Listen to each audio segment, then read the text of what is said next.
Hello, कैसे हैं आप? आज मैं आपको गद्य के अंदर भारतीय संस्कृति के प्रतीक, इस पर यदि आप अपनी समालोचनात्मक पाठ योजना बनाना चाहते हैं तो किस प्रकार से बनाएंगे, ये मैं आपको बता रही हूँ। सबसे पहले हमने ब्लैक बोर्ड एंट्रीज कर ली है।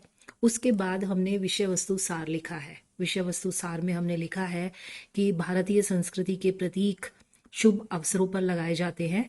हिंदू धर्म को सनातन धर्म भी कहा जाता है, जिसका अर्थ है सदा से, यानी सृष्टि के आरंभ से आने वाला धर्म।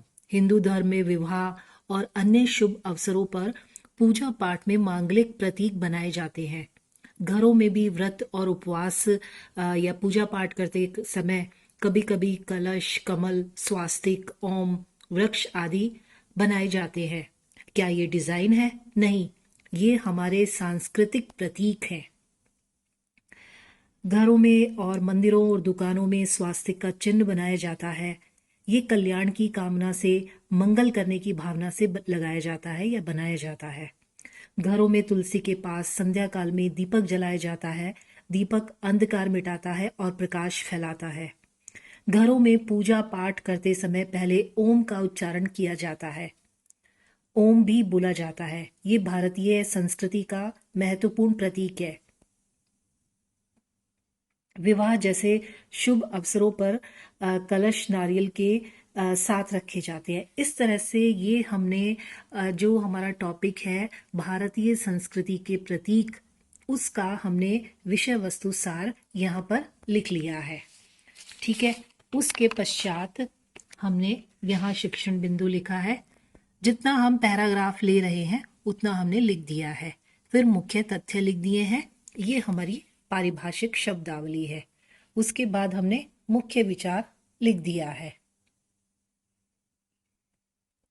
अब हमने यहाँ पर उद्देश्य लिखे हैं और अपने पाठ को जो है दो भागों में बांट लिया है। एक शिक्षण बिंदु, दूसरा शिक्षण उद्देश्य और अपेक्षित व्यवहारगत परिवर्तन। आप दो कॉलम भी बना सकते हैं, शिक्षण उद्देश्य और अपेक्षित व्यवहारगत परिवर्तन का।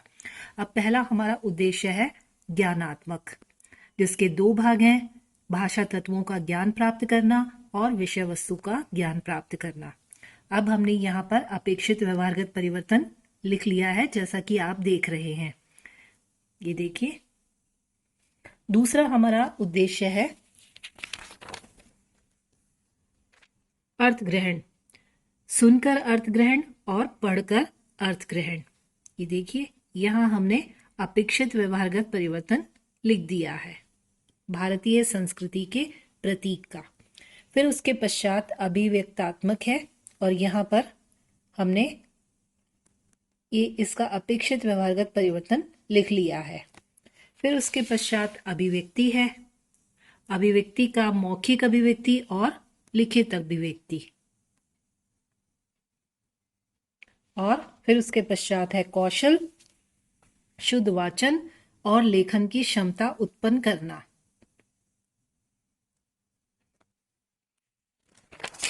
फिर हमने अभिरुचि लिख दिया है।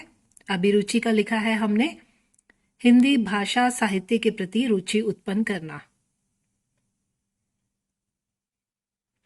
फिर अभिवृत्ति है, सद्वृत्तियों का विकास, और ये अपेक्षित व्यवहारगत परिवर्तन हमने लिख लिया है। तो इस तरीके से हमने अपने उद्देश्य लिख लिए हैं। अब हमने यहाँ पर लिखा है शिक्षण सामग्री। हमने कौन सी शिक्षण विधि का प्रयोग किया है, और पूर्व ज्ञान ये है कि विद्यार्थी भारतीय संस्कृति के प्रतीक हैं, उनके बारे में सामान्य जानकारी रखते हैं। अब हमने यहाँ पर प्रस्तावना बनाया है कि त्योहारों का देश किसे कहा जाता है। त्योहारों का देश भारत को कहते हैं। भारत में कौन कौन से त्योहार मनाए जाते हैं? होली, दीपावली, राखी आदि।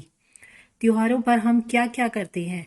मिठाई खाते हैं, वस्त्र पहनते हैं, पूजा करते हैं। पूजा करते समय हम किन भारतीय सांस्कृतिक प्रतीकों का प्रयोग करते हैं? ये हमारा समस्यात्मक प्रश्न है। उसके पश्चात हमने यहाँ उद्देश्य कथन लिख दिया है कि आज हम भारतीय संस्कृति के प्रतीक कलश, स्वास्तिक, ओम और दीपक के बारे में अध्ययन करेंगे। आदर्श वाचन लिख दिया है जो जो छात्राध्यापिका करेगी। फिर उसके पश्चात अनुकरण वाचन, बच्चे करेंगे, और बच्चे जब अनुकरण वाचन करेंगे तो उसमें जो अशुद्धि होगा उसका संशोधन किया जाएगा छात्रा अध्यापिका के द्वारा। और ये हमने यहाँ पर क्रिया लिख दी है, ये देखिए, ये लिख दी है।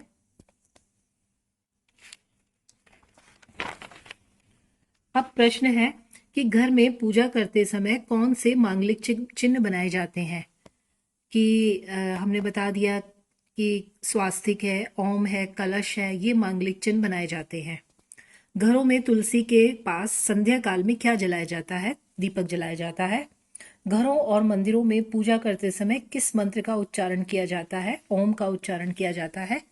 यहाँ पर हम टीचिंग एड के अंदर ओम है, कलश है, दीपक है, इन सब के चित्र लगा देंगे। उसके पश्चात हमने ये काठिन्य निवारण किया है। हमारे काठिन्य निवारण के हमारे शब्द हैं प्रकाश, अज्ञान, शुभ और भारतीय। और हमने कौन सी प्रविधि का इस्तेमाल किया है? जैसे प्रकाश के लिए हमने विलोम प्रविधि का प्रयोग किया है, अज्ञान के लिए उपसर्ग का, और शुभ के लिए विलोम का, भारतीय के लिए प्रत्यय का।